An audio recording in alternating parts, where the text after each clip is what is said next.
this is not exactly an emotion, but it's so important for so many people coming to paint, which is learning how to let go and to trust. So it's going to help with people who are showing up with perfectionism and that inability to get started because they just need it to be perfect.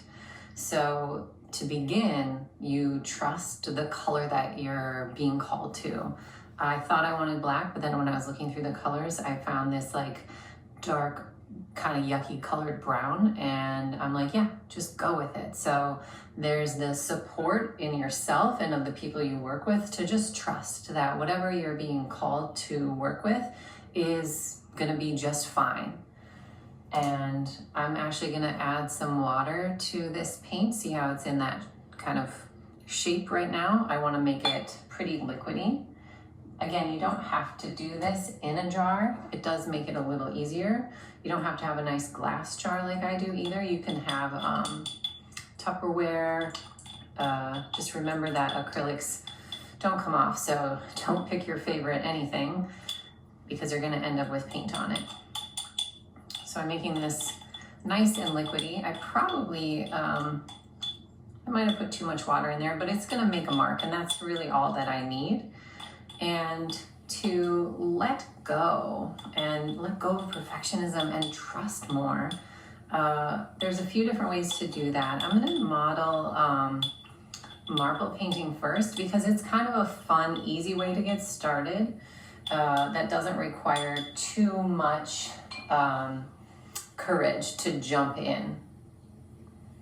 So what I have now is my very liquidy brown paint that I just made.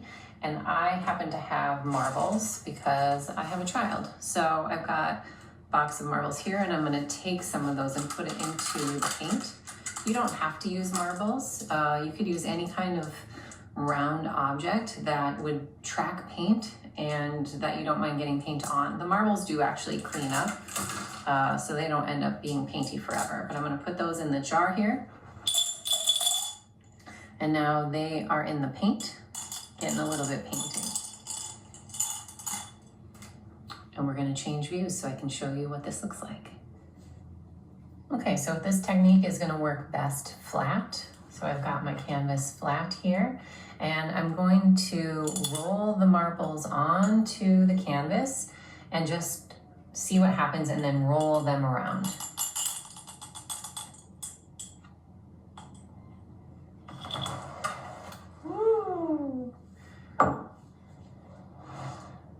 Lost a couple.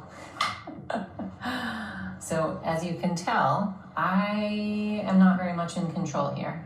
I am experimenting, playing. There we go. I'm gonna get those guys.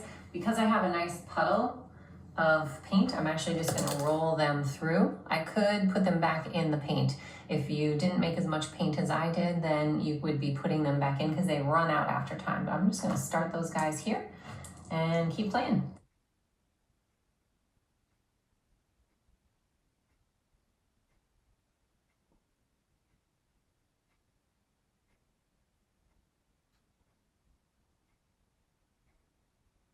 It's flowy, it's experimenting, it's not really in my control. I really start to learn to just let go and see what happens. The marble painting is fun, and what's likely to happen is as people start to do the marble painting, they're going to lighten up and remember that this experience of making art can be fun, it can be light, it can be playful, it is actually about experimentation. So it might just be the beginning, like cracking open, of them getting really excited about what more they can do. The way to do marble rolling where you don't get you don't pour all the soup is you make your soupy paint with your marbles in it, and then you scoop the marbles out with like a plastic spoon and drop them onto the canvas. Then you're getting very little paint, only what the marbles are holding, and then rolling that around. So that would be the method to use if you wanted the first layer to dry quite quickly because you were going to continue to work on it and, within that same day in that same sitting. I'm going to show you another way to do the initial trusting, letting go of perfectionism in case you don't have marbles or you just want to see another way to do it. So on my palette, I've got a lot of paint, but there's just two wet, the red and the blue.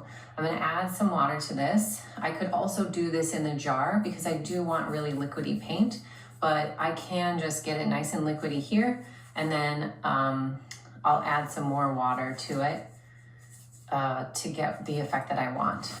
The whole point of the marble painting is to let go of control. So we can do that with this as well. And so this is going to be drip rolling, where you get your paint nice and liquidy, and then you move the canvas around and see what happens. And I'm even going to add a little more water right now just to see what happens. I just put a drip of water right where the line already is happening. It adds to the drip that's occurring. Whoop, lost it, I dropped it off the side there. So that's my first drip rolling. I've got one other color that I'm gonna play with. And even as I set it down now, this is happening, everything is fine. This is where the trusting comes in, trusting that this is all good, that there is no way to do it wrong. That's how we let go of perfectionism, is we remember that you actually can't do this wrong. So I'm gonna add some water to this, and I'm gonna let my drip, oh, yeah, cool. I went through there.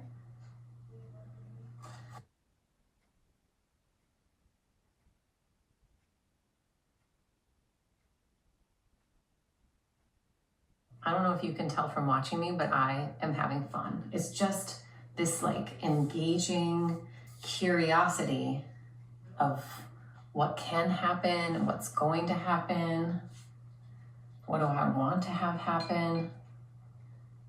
And it's not too messy either. We do have the drip at the end when it starts to come off the canvas, but it's minimal.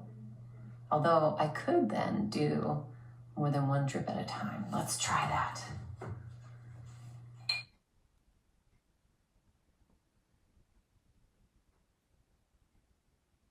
I can keep playing with this as long and as much as I want to, and it's fun. I want to keep going, but I'm going to show you one other way that you can help people start their canvas by letting go of perfectionism and really trusting, and that would be with non-dominant hand painting. I wouldn't start with this for most people because just that initial mark making is part of what gives them some worry and anxiety. So starting with drips and starting with marbles is already kind of making that part easier, but it can be something to bring in now where, and really it doesn't even have to be non-dominant. If they start to get inspired by what's happening and they want to add their own lines, absolutely.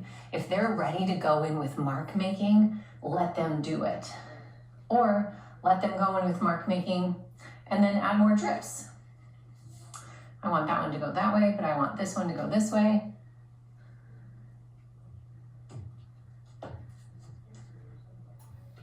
But the last thing would be to use the non-dominant hand. So I'm gonna demo what that would look like, where I just take my non-dominant hand and I'm kind of twisting my brush. That's just one way of doing it.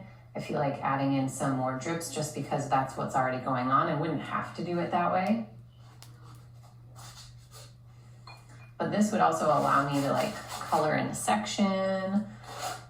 So essentially, you can think of this like trying to help somebody get into the fun of art making. Well, once they're in the fun of it, if they are enjoying it and then they want to start adding paint, let them. Like, don't get in the way of the natural impulses that want to come through, because that's really what we were going for the whole time, is to let go of the fear or the worry that we could somehow do this wrong.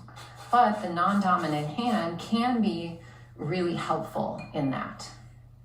The last way to modify that even further would be to close their eyes and paint without looking with their non-dominant hand or with their dominant hand, either one. If I close my eyes and paint, I'll do it right now. If I close my eyes and paint, I can't really be responsible for what happens, but I can really feel, I start to feel the texture of the glidey paint and the kind of bounciness of the canvas. And again, my senses get engaged and I remember that this is actually fun and it feels good. So these are all ways of letting go of control.